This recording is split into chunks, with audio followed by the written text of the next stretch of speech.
ఎదిలాబాద్ గ్రామ కాంగ్రెస్ పార్టీ అధ్యక్షులు సామాల అమరేందర్ ఆధ్వర్యంలో 2 లక్షల రైతు రుణమాఫీ ప్రకటనపై హర్షం వ్యక్తం చేస్తూ ఎదిలాబాద్ గ్రామ కాంగ్రెస్ పార్టీలో సీఎం రేవంత్ రెడ్డి చిత్రపటానికి కాంగ్రెస్ పార్టీ నాయకులు, కార్యకర్తలు, రైతులు పాలాభిషేకం నిర్వహించారు. ఈ కార్యక్రమంలో గట్కేసర్ మండల పార్టీ అధ్యక్షులు కర్రె రాజేష్, మండల పార్టీ ప్రధాన కార్యదర్శి మెట్టు నరసింహ, గట్కేసర్ మాజీ వైస్ ఎంపీపీ కర్రె జంగమ్మ, మండల పార్టీ బీసీసీఎల్ అధ్యక్షులు మెట్టు రమేష్, మండల యూత్ అధ్యక్షులు వినోద్, ఎదిలాబాద్ యూత్ అధ్యక్షులు మెంగ బాలకృష్ణ, సహకార bank director K Uday Kumar Reddy, co-option Iqbal, మండల కిసాన్ సెల్ అధ్యక్షులు బి రాజిరెడ్డి, మాజీ డైరెక్టర్ జె సత్తయ్య, సీనియర్ నాయకులు Bala Venkatesh, B Yugender Goud, G Jangaiah Yadav, K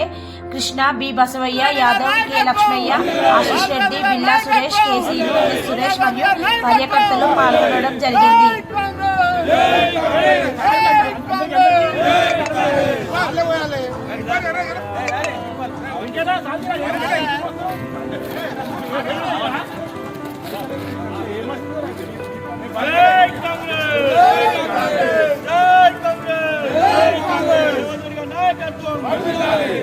నాయకత్వం